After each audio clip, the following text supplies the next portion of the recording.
Hello my dear students, स्वागत है आपको आइडियल सर्विंग कोचिंग सेंटर में। तो प्यारे बच्चों, कैसे हैं आप लोग? मैं उम्मीद करता हूं कि आप लोग बहुत ही अच्छे होंगे। तो प्यारे बच्चों, आज की क्लास में हम बहुत ही महत्वपूर्ण प्रश्न को सॉल्यूशन करना सीखेंगे। आज का हमारा प्रश्न है क्लास 7th का सुगम गणित का एक्सरसाइज नंबर 2A का प्रश्न संख्या 9 और 10। प्यारे बच्चों, हम क्या करेंगे कि सबसे पहले प्रश्न संख्या 9 को और 10 को हम पढ़ेंगे, बारीकी से ध्यान से पढ़ेंगे। उसके बाद फिर उसको समझेंगे और तब जाकर हम बनाने की कोशिश करेंगे। ठीक है, तो चलिए हम शुरुआत करते हैं। जैसे कि यहाँ प्रश्न कह रहा है कि 1.3/7 के साथ कितना जोड़ दिया जाए कि योगफल 4.2/3 हो जाए। प्यारे बच्चों, आपका प्रश्न ये कह रहा है कि 1.3/7 में कितना जोड़ देंगे कि 4.2/3 हमारा आंसर प्राप्त होगा। तो आप क्या कीजिएगा, सबसे पहले आप लिखिए माना कि देखिए आपको ना ये पता ही नहीं है कि इस 1.3/4 में कितना जोड़ेंगे कि इतना प्राप्त होगा। तो आप अपने मन में मान लीजिए माना कि एक्स जोड़ने पर ठीक है। अब हम x को जोड़कर चेक करते हैं कि पूरता है या नहीं पूरता है। ठीक है, जैसे ये 1.3/7 है वैसे ही लिख देंगे। उसके बाद हम इसमें क्या बोले, x जोड़ने पर, तो इसमें x हम जोड़ के देखते हैं तो कितना है। यहाँ पर कह रहा है ना कि यानी 1.3/7 के साथ कितना जोड़ दिया जाए कि योगफल इतना होगा। मान लीजिए इसको जोड़ेंगे तो कितना होना चाहिए, तो हमको 4.2/3 होना चाहिए। तो अब हम क्या करेंगे बच्चों, इस पूर्णांक को तोड़ेंगे तो 7 को 1 से गुना करेंगे तो 7, और 7 में 3 जोड़ेंगे तो 10। ठीक है, अब ये प्लस जैसे वैसे ही लिखेंगे और एक्स लिख देंगे। ठीक है, इसके बाद हम क्या करेंगे, इसका पूर्णांक तोड़ेंगे तो 4 तिहाई, यानी 3 को 4 पर तो 3 चौका 12, 2 जोड़ेंगे तो 14, 14/3। यहाँ तक किसी को दिक्कत नहीं है? मैं उम्मीद करता हूँ कि दिक्कत आप लोगों को नहीं होना चाहिए। इसके बाद फिर हम क्या करेंगे कि देखिए इस x को इधर रहने देंगे और जिसमें x नहीं है उसको हम इधर कर देंगे। ठीक है, तो x बराबर लिखेंगे, ये 14 जैसे वैसे ही रहेगा 14, और बट्टे में 3 आ जाएगा। फिर अब ये जो है इसमें तो x नहीं है, तो ये वाला जो है ना इधर आ जाएगा, बराबर के इस तरफ आ जाएगा बच्चों। ठीक है, तो जैसे ही बराबर की इस तरफ आएगा तो इसके पीछे देखिए नए कुछों का साइन है, तो इसका मतलब प्लस का साइन है। तो जब प्लस का साइन है तो हम यहाँ पे माइनस का साइन देंगे। जब बराबर की इस तरफ आता है ना तो साइन बदल जाता है। तो यहाँ पे 10 -10/7 हम लिखेंगे। ठीक है, -10/7। अब हम क्या करेंगे बच्चों, x बराबर लिखेंगे। अब इस 3 और 7 का हम लघुत्तम करेंगे। 3 और 7 का लघुत्तम करेंगे तो कितना होगा, 21 होगा। अब इसी 3 को कितना बार पढ़े, जो 21 हुआ 7 बार। तो जब इस 3 को 7 बार, इस 3 को 7 बार पढ़ते, इसके ऊपर का को भी 7 बार पढ़ेंगे। तो 14 को 7 बार पढ़ेंगे तो 14 सत्ते 98 होगा, माइनस कितना होगा, तो माइनस हो जाएगा। 3 को 21 बार पढ़े तो सॉरी 3 को 7 बार पढ़े तो हुआ 21, अच्छा सॉरी 7 को 3 बार पढ़े तो 21, तो 10 को हम 3 बार पढ़े तो कितना होगा, 30। अब हम देख रहे हैं क्या, अब हम देख रहे हैं कि x बराबर ये 98 है और ये 30 है। तो 98 में से जब 30 घटेगा तो 68 बचेगा। 68 और बट्टे में कितना हो गया, 21 हो गया। तो यानी कि आपको जो है 68/21 जो है वो आंसर आ रहा है। लेकिन हो सकता है आपको आंसर पूर्णांक में हो, तो आप एक स्टेप और बढ़ा दीजिएगा। जैसे कि ये 21 जो है तो 21 का 21 उतार दीजिएगा, और 21 को कितना दा पढ़ेंगे, जो 68 होगा या 68 से थोड़ा बहुत कम होगा। तो 21 के पहाड़े को जब हम 3 बार पढ़ते हैं तो 63 होता है। अब बताइए 21 को 3 बार पढ़े तो 63 हुआ, तो 63 में कितना जोड़ेंगे, जो 68 होगा, तो 5 जोड़ेंगे तो 68 हो जाएगा। तो अब इस प्रकार से हमारा जो है वो आंसर हुआ 3.5/21। यानी कि प्यारे बच्चों, आप जो है 1.3/7 के साथ 3.5/21 को जब जोड़ेंगे तो आपका जो आंसर है वो 4.2/3 आंसर प्राप्त हो जाएगा। ठीक है, इस प्रकार से हमने प्रश्न संख्या 9 का सॉल्यूशन करना सीखे। और अब हम इसी प्रकार से जो है प्रश्न संख्या 10 का हम सॉल्व करना सीखेंगे।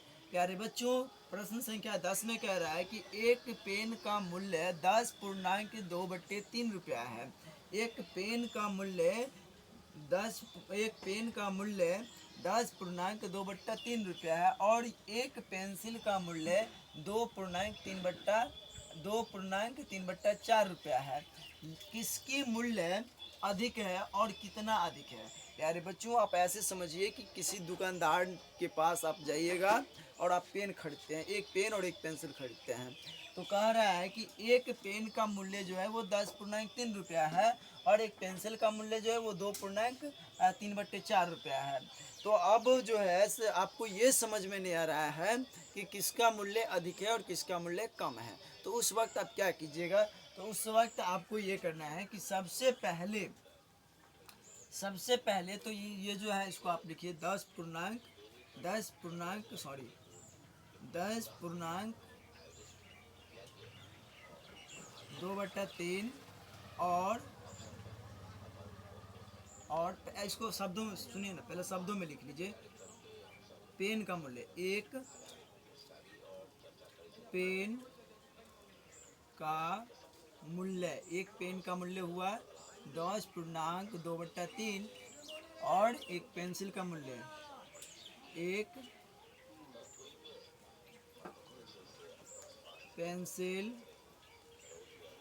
का मूल्य हुआ 2.3/4।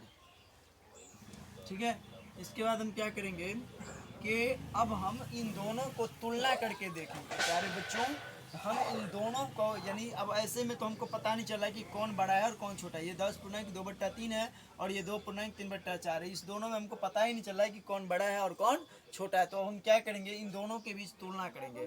तो हम ऐसे लिखेंगे, यानी कि 10.2/3 तथा 2.3/4 में तुलना करने पर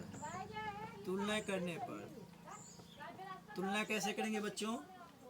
ये 3 को 10 बार पढ़ेंगे तो 10 दिया है। पहले तो ये 3 जैसे वैसे ही लिखे, 3 को 10 बार पढ़ेंगे तो 30 में 2 जोड़ेंगे तो 32। ठीक है। इसके बाद हम लिखेंगे 4 को 2 बार पढ़ेंगे तो 4 दूना 8, 8 में 3 जोड़ेंगे तो 11 और बट्टे ये 4।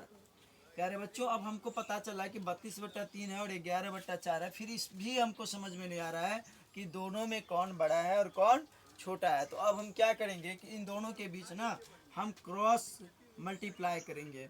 अब 32 को 4 बार पढ़ेंगे तो कितना होगा, 2 चौका 8 और 3 चौका 12, यानी 128 प्राप्त हो गया। अभी 3 को 11 बार पढ़ेंगे तो 11 33 प्राप्त हुआ। अभी देखते हैं कि दोनों में बड़ा कौन है भाई। सॉल्यूशन तो ये बड़ा है और ये छोटा है। अब ये किसका सॉल्यूशन है, तो 32/3 का है और ये किसका सॉल्यूशन है, तो 11/4 का है। इससे हमें ये चीज़ पता चल रहा है बाबू कि ये जो सॉल्यूशन है 128 ये बड़ा है। तो ये किसका सॉल्यूशन है, 32/3 का। इसका मतलब ये हुआ कि पेंसिल का, यानी कितना 32/3 किसका सॉल्यूशन हुआ, यानी 10.2/3 का। 10 किसका मूल्य है, एक पेन का मूल्य। तो हम लिखेंगे पेन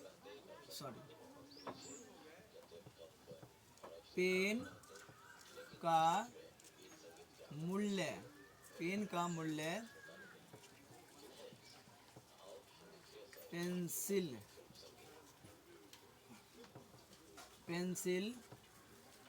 के मूल्य से अधिक है।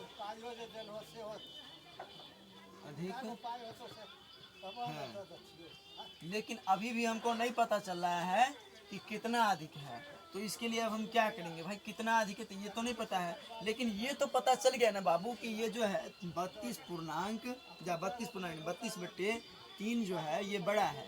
इससे तो 11/4 से। तो आप क्या कीजिए, बड़ा में से छोटा संख्या को घटा दीजिए, 11/4 को घटा दीजिए और जो प्राप्त होगा वही माने आंसर हो जाएगा आपको। तो मान लीजिए 3 और 4 का लघुत्तम 12 हुआ। 3 को 4 बार पढ़े तो 12, तो 32 को 4 बार पढ़ेंगे तो कितना होगा, 2 चौका 8 और 3 चौका 12, 128। फिर माइनस है तो माइनस, 4 को कितना बार पढ़ेंगे 12, तो 3 बार पढ़ेंगे तो 12। तो अब 11 को 3 बार पढ़ेंगे तो कितना हो गया, 33 हो गया। अब बताइए 28, अब 128 में से 33 घटेगा तो कितना बचेगा बच्चों, तो 5 घटे यानी कि 95 बचेगा। तो 95/12। अब जो है आप इसको अगर कटता है तो काट दीजिए।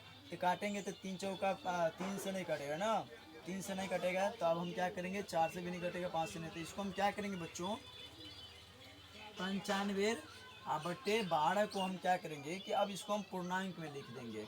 तो ये 12 जैसे वैसे ही 12 हो जाएगा, और 12 को कितना आप पढ़ेंगे, जो 95 हो या 95 से कम होगा। तो 12 को जब हम 8 बार पढ़ते हैं तो 96 हो जाता है ना, तो इससे अधिक हो जाएगा। तो इसलिए हम क्या करेंगे, 8 बार नहीं पढ़ेंगे, इसको हम 7 बार पढ़ेंगे। तो 12 को जब 7 बार पढ़ते हैं तो 12 सत्ते 84, और 84 में हम कितना जोड़ेंगे कि आपको 95 आंसर आ जाएगा। तो 84 और 6 90, और 90 और 5 95, यानी कि 6 और 5 11, 11 जोड़ने पर हमको 95 आंसर प्राप्त हो रहा है। इसका मतलब ये हुआ कि पेन का मूल्य जो है हम लिखेंगे अतः पेन का मूल्य पेंसिल के मूल्य से 7.11/12 अधिक है। यही हमारा आंसर प्राप्त हुआ। तो प्यारे बच्चों, आज का क्लास आप लोगों को कैसा लगा? मैं उम्मीद करता हूँ कि आप लोगों को अच्छा लगा होगा। आप लोग कमेंट सेक्शन में ज़रूर बताइएगा कि आप लोगों को आज का क्लास कैसा लगा। प्यारे बच्चों, यदि अच्छा लगा होगा तो हमारे इस मेहनत के लिए जो है आप लोग एक लाइक ज़रूर कर दीजिएगा। यदि हमारे इस चैनल पर नए हैं तो सब्सक्राइब कर दीजिएगा, और अपने दोस्तों के पास शेयर करना नहीं भूलिएगा। धन्यवाद।